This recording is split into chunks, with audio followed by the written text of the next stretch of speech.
Hey kids, today we'll be reading, let's see, about how all the events of one particular franchise began. With birth by sleep. Master Xehanort had decided to abandon his pupil, Ventus, on the Destiny Islands. The boy's heart was fractured, useless. But his heart was saved when a new heart found Ventus and helped him fill the void. Several years passed, and Ventus forgot what had happened. He had found a new home in the land of departure, a sacred ground defended by a long line of Keyblade Masters. There, he met two other youths named Aqua and Terra, and together they trained with Master Ericus to become Keyblade Masters.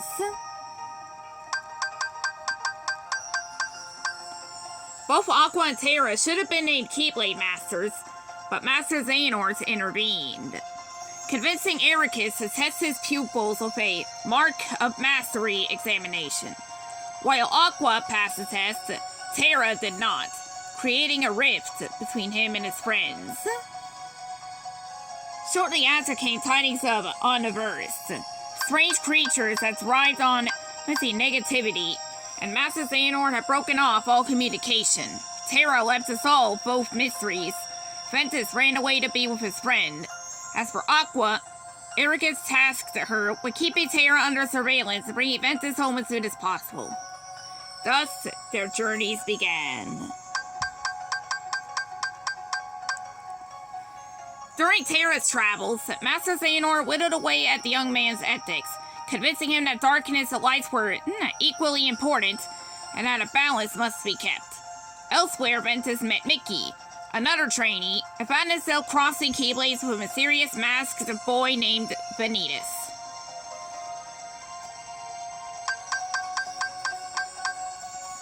The three friends were reunited at Radiant Garden, but too much had changed. Terra felt betrayed by Ericus and Aqua, and retreated deeper into Xehanort's clutches. Ventus sided with Terra and ran off again, and Aqua was left to deal with a mixture of guilt, concern, and love. Guided by fate, perhaps, Terra arrived at the Destiny Islands and met Riku. He decided to bequeath the power of the Keyblade to this little boy who reminded him so much of himself.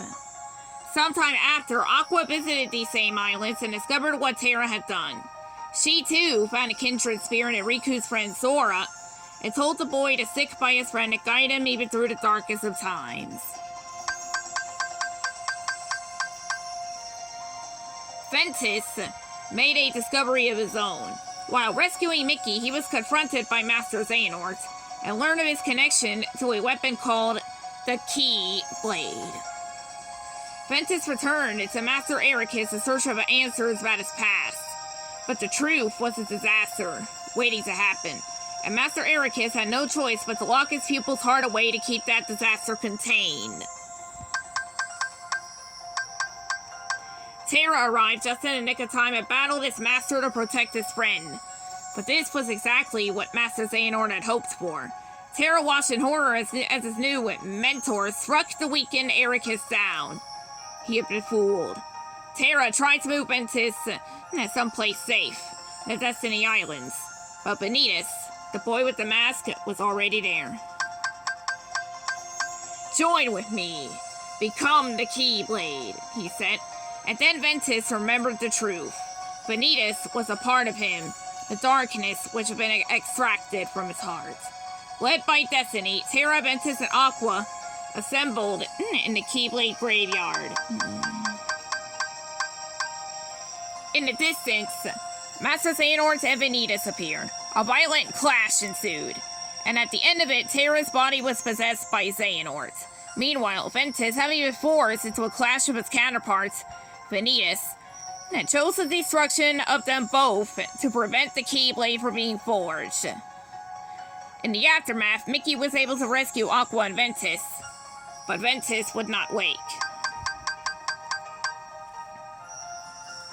And Terra was nowhere to be found. Aqua's journey was not over. Aqua recalled her master's teachings. After finding a safe place for Ventus to rest, she walked the land of departure, which would eventually come to be known as Castle Oblivion.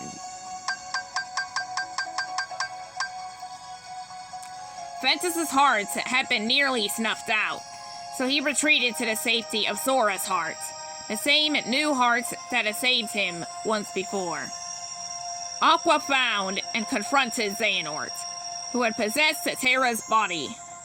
After a long fight, Aqua dove into the darkness and sacrificed herself to usher Terra back into the realm of light.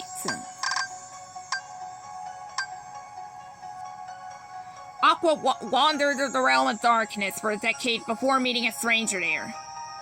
This stranger told her about a certain boy who had become the savior of all worlds.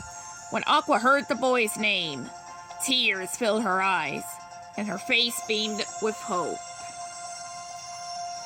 The end.